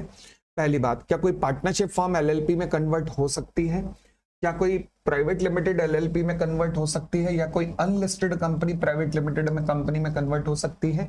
ध्यान रखना, लिस्टेड से एलएलपी में कन्वर्जन अलाउ नहीं है, ठीक है। हाँ जी, तो लॉ क्या कहता है, कहता है जी अलाउ है, कोई दिक्कत नहीं, शेड्यूल 5 का पालन करना, शेड्यूल सेकंड शेड्यूल का पालन करना पड़ेगा। फिर प्राइवेट से एलएलपी में third schedule, public unlisted public से एलएलपी में फोर्थ शेड्यूल का पालन करना पड़ेगा। तो मान लीजिए आपने रिस्पेक्टिव शेड्यूल्स का पालन कर लिया, अब उसके बाद क्या होगा, सेक्शन 58 बताता है registration and effect of the conversion, मतलब इस कन्वर्जन के क्या क्या इंपैक्ट होंगे। हाँ जी, पहला, अपॉन द कन्वर्जन, अगर रजिस्ट्रार सेटिस्फाइड है, रजिस्ट्रार सेटिस्फाइड है कि चाहे फर्म हो, चाहे प्राइवेट लिमिटेड हो, चाहे अनलिस्टेड पब्लिक कंपनी हो, उन्होंने सभी के सभी प्रोविजंस का कंप्लाई कर लिया है, तो रजिस्ट्रार एक सर्टिफिकेट इशू करेगा जिसे क्या कहेंगे, सर्टिफिकेट ऑफ रजिस्ट्रेशन कहा जाएगा। ठीक है जी, आगे फिर रजिस्ट्रार एक सर्टिफिकेट इशू करेगा जिसे रजिस्ट्रेशन सर्टिफिकेट कहेंगे, और एलएलपी क्या करेगी, 15 दिन के अंदर 15 दिन के अंदर अपने मायके के अंदर, मायका मतलब जहां पे वो रजिस्टर्ड थी, फॉर एग्जांपल फर्म की बात करूं तो registrar of the firm, LLP की बात, प्राइवेट या पब्लिक कंपनी की बात करूं तो फिर रजिस्ट्रार ऑफ कंपनी, 15 दिन के अंदर अंदर ये उसे इन्फॉर्म कर देंगे अपने मायके में जहां पर ये रजिस्टर्ड थे कि हाँ जी हम अब कन्वर्ट हो चुके हैं, मतलब सिमरन अब बाबूजी को छोड़कर राहुल के साथ चली गई है या राज के साथ चली गई है। ठीक है जी, अब अपॉन कन्वर्जन, कन्वर्जन के बाद ध्यान रखना, ये जो पार्टनर ऑफ द फर्म थे या जो share holder of the company या मेंबर ऑफ द कंपनी थे, कन्वर्जन के बाद they shall continue to remain liable as per the applicable schedule, मतलब उनकी लायबिलिटी कंटिन्यू रहेगी as per the applicable schedule, applicable schedule मतलब जिसके अंतर्गत उनका कन्वर्जन हुआ है। ठीक है जी, फिर उसके बाद consequences of the registration of conversion क्या होंगे। पहली बात, एलएलपी किस दिन से एग्जिस्टेंस में आएगी, जो कि सर्टिफिकेट ऑफ रजिस्ट्रेशन में डेट दी हुई है उस दिन से एलएलपी का एग्जिस्टेंस शुरू हो जाएगा। सारी की सारी एसेट्स या लायबिलिटी ऑफ द फर्म की shall be transfer to the LLP. दोबारा बोलता हूं, सारी एसेट्स एंड लायबिलिटी चाहे फर्म की हो चाहे कंपनी की हो, they shall be transfer to the LLP. LLP किस दिन एग्जिस्टेंस में आएगी, जो डेट सर्टिफिकेट ऑफ रजिस्ट्रेशन जो आरओसी ने इशू किया है वहां पे लिखी जाएगी। तीसरी बात, ये जो फर्म है या कंपनी का क्या होगा भैया, जब वो कन्वर्ट हो चुकी हैं एलएलपी में तो वो फर्म या कंपनी तो अब डिसॉल्व्ड मान ली जाएगी ना, उनका डिसोल्यूशन मान लिया जाएगा। ठीक है जी, चलिए आगे बढ़ते हैं। फॉरेन एलएलपी कोई खास नहीं है, देखो जी सेंट्रल गवर्नमेंट रूल्स बनाएगी कि प्लेस ऑफ बिजनेस से रिलेटेड या फिर carrying on of the business से related by the foreign LLP, हमारे लिए वो रूल नहीं है। फिर आगे बढ़ते हैं सेक्शन 60। हाँ जी, यहाँ एक रेलेवेंट टॉपिक शुरू होता है, काफी टेक्निकल टॉपिक भी है, कॉम्प्रोमाइज ऑब्लिग अरेंजमेंट। देखो जी दो चीजें हैं, एक वर्ड है कॉम्प्रोमाइज। कॉम्प्रोमाइज शब्द का जन्म होता है डिस्प्यूट के बाद। ये पॉसिबल है कि एलएलपी और उसके क्रेडिटर के बीच में कोई डिस्प्यूट हुआ हो, डिस्प्यूट के बाद कुछ समझौता हुआ हो। सिमिलरली ये भी पॉसिबल है कि एलएलपी और उसके पार्टनर्स के बीच में कोई डिस्प्यूट हुआ हो और डिस्प्यूट के बाद कोई समझौता हुआ हो। तो डिस्प्यूट होने के बाद जब एग्रीमेंट होता है तो वो एग्रीमेंट कहलाता है कॉम्प्रोमाइज। फिर आता है अरेंजमेंट, बिना डिस्प्यूट के अगर कोई एग्रीमेंट होता है तो वो कहलाता है अरेंजमेंट। ये दोनों में फर्क क्लियर हो गया। चलिए हाँ जी, अब दोनों क्या ट्रीटमेंट बिल्कुल सेम है, दोनों के लिए कानून बिल्कुल सेम है, तो इसलिए हम उसे कहते हैं स्कीम ऑफ कॉम्प्रोमाइज या फिर अरेंजमेंट। तो जब भी कॉम्प्रोमाइज या अरेंजमेंट होगा एलएलपी के अंदर तो एक स्कीम बना के प्रेजेंट की जाएगी किसको, ट्राइब्यूनल को। ट्राइब्यूनल उस स्कीम का अप्रूवल देगा और अप्रूवल मिलने के बाद आप स्कीम को आरओसी के पास फाइल करेंगे, तब वो कॉम्प्रोमाइज या अरेंजमेंट अप्रूव माना जाएगा। अच्छा, तो कॉम्प्रोमाइज या अरेंजमेंट के कोई एग्जांपल? यस बिल्कुल है। फॉर एग्जांपल कॉम्प्रोमाइज का एग्जांपल डिस्प्यूट के कारण हुआ है तो इंटरनल रिकंस्ट्रक्शन। सिमिलरली अरेंजमेंट का बिना डिस्प्यूट के हुआ है, for example amalgamation, merger, demerger, ये सब अरेंजमेंट के एग्जांपल हैं। तो जब भी कोई कॉम्प्रोमाइज या फिर अरेंजमेंट होगा किसके बीच में हो सकता है, एलएलपी और क्रेडिटर और एलएलपी और उसके पार्टनर्स के बीच में, तो एप्लीकेशन फाइल की जाएगी ट्राइब्यूनल के पास। अब ये ट्राइब्यूनल के पास एप्लीकेशन कौन फाइल कर सकता है? खुद एलएलपी भी फाइल कर सकती है, उसके क्रेडिटर्स भी फाइल कर सकते हैं, पार्टनर्स भी फाइल कर सकते हैं, या फिर लिक्विडेटर भी फाइल कर सकता है अगर एलएलपी लिक्विडेशन में है। मान लीजिए एलएलपी लिक्विडेशन में है, मतलब हम तो वाइंडिंग अप में है, मतलब हम उसको खत्म करने जा रहे हैं, मगर लिक्विडेटर को लगा है कि हम फालतू में ही खत्म कर रहे हैं, एलएलपी को बचाया जा सकता है, इसको ऑक्सीजन जरा सी दे दे तो ये बच सकती है, तो वहां पर लिक्विडेटर भी स्कीम ऑफ कॉम्प्रोमाइज ऑब्लिग अरेंजमेंट सबमिट करवा सकता है। किसको? ट्राइब्यूनल को। ठीक हो गई इतनी बात। अब ट्राइब्यूनल के पास जब ये एप्लीकेशन आएगी तो ट्राइब्यूनल क्या करेगा? मीटिंग बुलाओ। किसकी मीटिंग बुलाओ? क्रेडिटर की, अगर डिस्प्यूट क्रेडिटर के साथ हुआ है, और अगर डिस्प्यूट पार्टनर्स के साथ हुआ है तो उनकी मीटिंग बुलाओ, और अगर कोई डिस्प्यूट नहीं हुआ तो दोनों की मीटिंग बुलाओ। अच्छा, फिर इन a manner as may be directed by the tribunal. फिर मीटिंग के अंदर कंसेंट ली जाएगी। अच्छा, कितनों से कंसेंट ली जाएगी? 3/4 इन वैल्यू ऑफ द क्रेडिटर्स या पार्टनर्स की कंसेंट ली जाएगी। अब कंसेंट लेने के बाद फिर ये कंसेंट सबमिट की जाएगी ट्राइब्यूनल को, और ट्राइब्यूनल इसे सैंक्शन कर देगा। जैसे ये सैंक्शन हो जाएगी, अब ये स्कीम ऑफ कॉम्प्रोमाइज और अरेंजमेंट जो कि इन्होंने क्रेडिटर या पार्टनर्स ने अप्रूव की है, ट्राइब्यूनल ने अपनी अप्रूवल दी है, ये लागू हो जाएगी सारे के सारे लोगों के ऊपर, सब लोगों के ऊपर एप्लीकेबल हो जाएगी। ठीक है जी। आगे फिर लॉ कहता है कि no order sanctioning the compromise या फिर arrangement shall be made by the tribunal unless tribunal is satisfied. मतलब ट्राइब्यूनल कोई भी कॉम्प्रोमाइज या अरेंजमेंट तब तक सैंक्शन नहीं करेगा जब तक ट्राइब्यूनल सेटिस्फाई ना हो जाए। किस बात को लेकर? कि ये जो एलएलपी या फिर जो भी और व्यक्ति थे जिन्होंने भी एप्लीकेशन ट्राइब्यूनल को सबमिट की है, इस एप्लीकेशन के साथ में सभी के सभी material fact relating to LLP disclose किए गए हैं। सभी के सभी मटेरियल फैक्ट बोले तो फॉर एग्जांपल कंपनी एलएलपी की लेटेस्ट फाइनेंशियल पोजीशन सही ओरिजिनल वाली सबमिट की गई है। सिमिलरली अगर कोई इन्वेस्टिगेशन पेंडिंग है एलएलपी के अगेंस्ट तो उसका भी स्टेटस डिस्कस किया गया है, तभी ट्राइब्यूनल इस स्कीम ऑफ कॉम्प्रोमाइज या अरेंजमेंट को अप्रूव करेगा, ध्यान रखना। फिर जब ट्राइब्यूनल इसे अप्रूव कर देगा तो ट्राइब्यूनल के ऑर्डर की कॉपी एलएलपी के द्वारा फाइल कर दी जाएगी 30 दिन के अंदर अंदर। किसको? आरओसी को। अच्छा, स्टे बाय द ट्राइब्यूनल। देखो जी, मान लीजिए आपने ट्राइब्यूनल के पास एप्लीकेशन फाइल की, अब एलएलपी के ऊपर कुछ केसेस चल रहे थे जो उसके क्रेडिटर्स ने या पार्टनर्स ने डाले हुए थे, तो जैसे ही एप्लीकेशन ट्राइब्यूनल एक्सेप्ट करेगा तो वैसे ही वो जितने भी केसेस चल रहा है उन सब पे रोक लगा देगा कि रुक जाओ, अब मेरे पास आए हो तो झगड़े क्यों कर रहे हो, फिर कोर्ट में क्यों हेयरिंग कर रहे हो, कोर्ट में डिफरेंट डेट्स क्यों ले रहे हो, इसलिए कोई कोर्ट में हेयरिंग नहीं होगी। अब मेरे पास आए हो तो प्लीज चुपचाप बैठे रहो, पहले मुझे सुनवाई करने दो। तो ट्राइब्यूनल में after submission of an application stay कर सकता है, मतलब रोक लगा सकता है किसी भी प्रोसीडिंग्स पर जो कि एलएलपी के अगेंस्ट चल रही है, जब तक कि इस एप्लीकेशन को ट्राइब्यूनल डिस्पोज ऑफ ना कर दे, मतलब निपटा ना दे। उसके बाद power of the tribunal to enforce the compromise ऑब्लिग अरेंजमेंट। हाँ जी, मान लीजिए ट्राइब्यूनल ने कोई स्कीम ऑफ कॉम्प्रोमाइज या फिर अरेंजमेंट सैंक्शन की। अच्छा, कॉम्प्रोमाइज या अरेंजमेंट सैंक्शन करते वक्त ट्राइब्यूनल ने कहा कि जो पार्टनर्स हैं वो पार्टनर्स लेके आएंगे इस बिजनेस के अंदर, हर पार्टनर लेके आएगा 10-10 लाख रुपए। अब ट्राइब्यूनल ने कह दिया, पार्टनर्स ने भी उस टाइम कह दिया कि हम लेके आएंगे 10-10 लाख रुपए, पक्का लेके आएंगे, परंतु पार्टनर्स ला नहीं पाए और पार्टनर्स ने कहा कि सर हमें 2-3 महीने और चाहिए। मतलब स्कीम जो अप्रूव हुई थी ट्राइब्यूनल के द्वारा उसके इंप्लीमेंटेशन में एक प्रॉब्लम आ गई, तो क्या ट्राइब्यूनल उस जो प्रॉब्लम आई है, दिक्कत आई है, उसको दूर कर सकता है? यस, दूर कर सकता है। ठीक है जी। परंतु अगर मान लीजिए ट्राइब्यूनल को लगता है कि ये पार्टनर दिवालिया घोषित हो जाएंगे मगर ये पैसा नहीं ला सकते, मतलब जो मैंने स्कीम अप्रूव की है उस टाइम तो उन्होंने हाँ कह दिया मगर ये कभी ला नहीं सकते, कभी अपनी रिस्पॉन्सिबिलिटी पूरी नहीं कर सकते, तो ट्राइब्यूनल को अगर लगेगा कि कॉम्प्रोमाइज या अरेंजमेंट हो ही नहीं सकता जो उसके ऑर्डर उसने पास किया उसके मुताबिक, तो फिर वो कहेगा अब सही रहेगा कि एलएलपी का वाइंडिंग अप ही कर दिया जाए। हाँ जी, तो ट्राइब्यूनल की पावर क्या है? पहली पावर तो ये है कि अगर स्कीम सैंक्शन होने के बाद अगर उसमें कोई भी मॉडिफिकेशन चाहिए, फॉर एग्जांपल थोड़े नंबर ऑफ डेज वगैरह और चाहिए पैसा लाने के लिए, या फिर उस स्कीम को सुपरवाइज करने का काम भी ट्राइब्यूनल करेगा। ठीक है जी। परंतु अगर ट्राइब्यूनल सेटिस्फाई है कि कॉम्प्रोमाइज और अरेंजमेंट हो ही नहीं सकता सेटिस्फैक्ट्री, तो वो क्या कह सकता है, वो अपने खुद ब खुद अपने आप या फिर किसी की एप्लीकेशन के बेसिस पर ऑर्डर कर सकता है कि भैया एक ही चीज सही रहेगी कि इस एलएलपी का वाइंडिंग अप ही कर दिया जाए, बस वाइंडिंग अप इसके लिए बेहतरीन सॉल्यूशन रहेगा।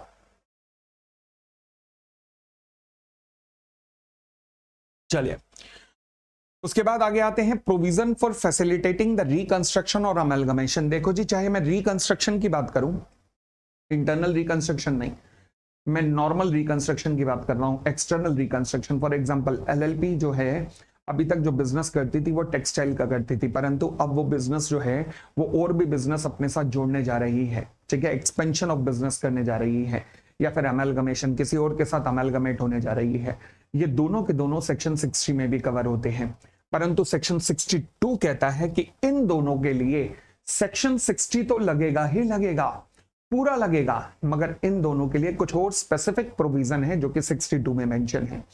तो अगर रिकंस्ट्रक्शन या अमेलगमेशन के ऊपर क्वेश्चन आ जाए कि स्कीम ऑफ रिकंस्ट्रक्शन या अमेलगमेशन के बताइए क्या होगा, तो वैसे तो आपके पास 62 भी है, 60 भी लिखने को है, मगर इतने नंबर का क्वेश्चन नहीं आएगा। तो इसलिए ध्यान रखिएगा, जब भी कॉम्प्रोमाइज या अरेंजमेंट की बात करें और उसके अंदर वो लिख दे कि स्कीम ऑफ रिकंस्ट्रक्शन बताइए या फिर अमेलगमेशन, स्कीम ऑफ अमेलगमेशन बताइए, तो फिर आप 62 क्योंकि स्पेसिफिक है वही कोट कराइएगा, आपके लेंथ मैनेज हो जाएगी। ठीक है जी। तो अब ये कहता क्या है 62, कहता है जी देखो ऐसा हुआ कि ट्राइब्यूनल के पास जो कॉम्प्रोमाइज या अरेंजमेंट सबमिट की गई, ट्राइब्यूनल ने जैसे ही देखा कि ओह इसके अंदर तो रिकंस्ट्रक्शन प्रपोज हुआ है या फिर इसके अंदर तो अमलगमेशन प्रपोज हुआ है, तो फिर ट्राइब्यूनल क्या करेगा, अगर ये दो चीजें प्रपोज हुई हैं तो फिर वो कुछ आदेश जारी करेगा ट्राइब्यूनल। अच्छा, कौन कौन से आदेश होंगे? पहला आदेश वो कहेगा कि ये एक कंपनी, एक एलएलपी के सारी एसेट्स या लायबिलिटी दूसरे एलएलपी को ट्रांसफर कर दी जाए, क्योंकि अमलगमेशन हो रहा है। दूसरी बात, अमलगमेशन होने के कारण अगर एक एलएलपी दूसरे एलएलपी में ट्रांसफर हो रही है, तो जो ट्रांसफर हो रही है उस एलएलपी का क्या किया जाए, उसका डिसोल्यूशन कर दिया जाए without following the winding up procedure, यानी कि वाइंडिंग अप प्रोसीजर फॉलो करने की जरूरत नहीं है, क्योंकि उसकी सारी एसेट लायबिलिटी ऑलरेडी दूसरी एलएलपी में ट्रांसफर हो चुकी है। इसके अलावा ट्राइब्यूनल कुछ और ऑर्डर भी कॉम्प्रोमाइज या अरेंजमेंट में पास कर सकता है, जिनकी अभी हम चर्चा करते हैं। आगे आइएगा। हाँ जी, ये कहता है जी मान लीजिए सेक्शन 60 में एप्लीकेशन ट्राइब्यूनल के पास फाइल हुई, उस एप्लीकेशन को ट्राइब्यूनल ने देखा और ट्राइब्यूनल ने पढ़ा तो उसे लगा कि यार ये तो स्कीम ऑफ रिकंस्ट्रक्शन या फिर अमेलगमेशन प्रपोज्ड है। तो फिर अब ट्राइब्यूनल क्या करेगा, ट्राइब्यूनल ने देखा इस स्कीम के अंदर ही कि पार्ट ऑफ द एसेट्स या होल ऑफ द एसेट्स या liability of any LLP is getting transferred to the another LLP, तो फिर tribunal may sanction any of the following order. कौन कौन से ऑर्डर पास कर सकता है? पहला ऑर्डर, ट्रांसफर कर दिया जाएगा होल या पार्ट ऑफ द एसेट्स या लायबिलिटी ऑफ द वन, मतलब transferor LLP to the transferee LLP. दूसरा, जो भी लीगल प्रोसीडिंग ट्रांसफरर के खिलाफ चल रही थी एलएलपी के खिलाफ, अब वो ट्रांसफरी एलएलपी के खिलाफ कंटिन्यू रहेंगी। नेक्स्ट, क्योंकि ट्रांसफरर एलएलपी की सारी एसेट्स या लायबिलिटी का ट्रांसफर हो चुका है, तो उसका वाइंडिंग अप ऑर्डर कर दिया जाएगा, डिसोल्यूशन ऑर्डर कर दिया जाएगा without even following any winding up. Next point, अब जो डिसेंटिंग लोग हैं, मतलब मान लीजिए जो डिसेंटिंग पार्टनर है, जो इस बात से खुश नहीं थे, तो उन डिसेंटिंग जो भी पर्संस थे उन सबको बाहर निकलने की एक अच्छी सी एक अपॉर्चुनिटी, एग्जिट अपॉर्चुनिटी दी जाएगी, ताकि वो जो भी डिसेंटिंग लोग हैं वो बाहर जा सकें, मतलब अगर वो नई एलएलपी का पार्ट नहीं बनना चाहते, और such other order as the tribunal may deem fit वो भी पास कर सकता है। तो इसके लिए हमने कोड बनाया हुआ है कंटिन्यूइंग तोड़। कंटिन्यूइंग तोड़, तोड़ का मतलब क्या है? ट्रांसफर ऑफ एसेट्स, एक एलएलपी से दूसरा, फिर ओ मतलब अदर ऑर्डर, फिर डी मतलब डिसेंटिंग जो लोग थे उनको एग्जिट अपॉर्चुनिटी दी जाएगी, और अगला डी मतलब डिसोल्यूशन। ठीक है, कंटिन्यू का मतलब लीगल प्रोसीडिंग कंटिन्यू होंगी ट्रांसफरी एलएलपी के द्वारा, जो भी ट्रांसफरर एलएलपी के अंतर्गत चल रही थी उसके खिलाफ चल रही थी। फिर order by tribunal are subject to, हाँ जी, ये जो भी ऑर्डर ट्राइब्यूनल ने पास किया है सेक्शन 62 के अंतर्गत, वो तब तक इफेक्टिव नहीं होगा। कहता है जी unless a report has been received from the registrar, unless a report has been received from the registrar of the LLP that ये जो बिजनेस है दोनों के दोनों LLP का, ये किसी भी तरीके से prejudicial to the interest of the partner या पब्लिक इंटरेस्ट, मतलब ये समाज के लिए या पार्टनर्स के लिए कुछ गलत नहीं करने जा रहे हैं, ये रिपोर्ट जब आएगी उसी के बाद ही ट्राइब्यूनल इसे सैंक्शन करेगा। सिमिलरली अगर मान लीजिए एक जो ट्रांसफरर LLP है, अगर उसका डिसोल्यूशन होने जा रहा है तो ट्राइब्यूनल उसे डिसॉल्व तब तक नहीं करेगा जब तक डिसोल्यूशन के केस में जो लिक्विडेटर है, ऑफिशियल लिक्विडेटर मतलब सरकारी लिक्विडेटर, वो एक रिपोर्ट बना के ना दे। उस रिपोर्ट में वो ये लिख के देगा कि मैंने सब कुछ चेक कर लिया है, ये LLP कहीं से भी फ्रॉडुलेंट पर्पज से नहीं बनी थी, मतलब इसका जो कंडक्ट है वो prejudicial to the public interest या इंटरेस्ट ऑफ द पार्टनर्स के अगेंस्ट में नहीं है। जब ये रिपोर्ट आएंगी तभी ध्यान रखना ये जो ट्राइब्यूनल है ये अपना ऑर्डर पास करेगा स्कीम को सैंक्शन करने का। अब लास्ट में क्या होगा कि ये जो स्कीम अप्रूव्ड की गई है ट्राइब्यूनल के द्वारा, 30 दिन के अंदर अंदर इस स्कीम को फाइल कर दिया जाएगा किसके पास? ROC के पास। और जिस दिन आप ROC के पास फाइल करेंगे, ROC मतलब क्या करेगा, इसके बेसिस पे आपको एक सर्टिफिकेट इशू करके देगा, बस फिर वो स्कीम इफेक्टिव हो जाएगी।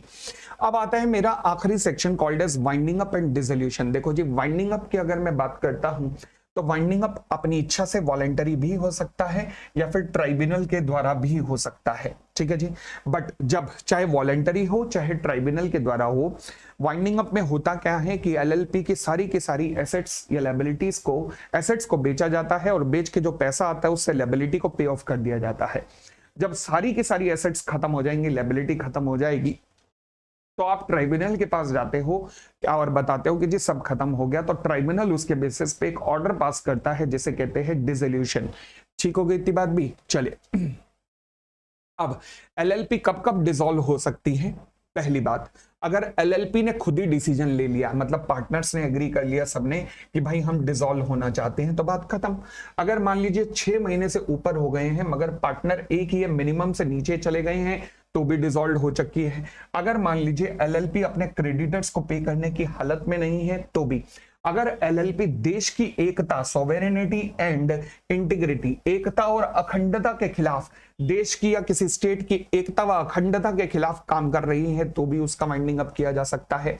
इंपॉर्टेंट पॉइंट आ रहा है, अगर मान लीजिए LLP ने statement of affairs and solvency या फिर एनुअल रिटर्न, दोबारा ध्यान रखना, statement of affairs and solvency या फिर और, ये दोनों एक साथ भाई भाई हैं, और एनुअल रिटर्न फाइल नहीं की है 5 लगातार साल तक, ठीक है, या फिर ट्राइब्यूनल का लगता है कि यह सही रहेगा कि LLP का वाइंडिंग अप कर ही दिया जाए क्योंकि धंधा पानी बंद हो चुके हैं, कोई बिजनेस तो चल ही नहीं रहा। ठीक है जी, आगे बढ़ सकते हैं। चलिए, मैंने ये एग्जांपल दिया हुआ है statement of affairs plus solvency, 23-24 में फाइल हुआ, एनुअल रिटर्न नहीं हुई, ये नहीं हुआ वो हुई, ये हुआ ये नहीं हुई, ये नहीं हुई वो हुआ, मतलब देखो एक हो रही है एक नहीं हो रहा।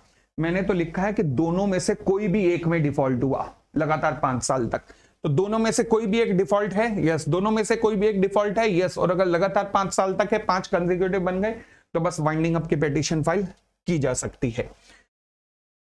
ठीक है जी, अब एक चीज आपको जरूर पढ़ के जानी है, LLP एंड पार्टनरशिप के बीच में कोई 4-5 फर्क देख लेना, और सिमिलरली LLP एंड कंपनी के बीच में कोई 4-5 फर्क, और LLP के कुछ कैरेक्टरिस्टिक्स देख लेना।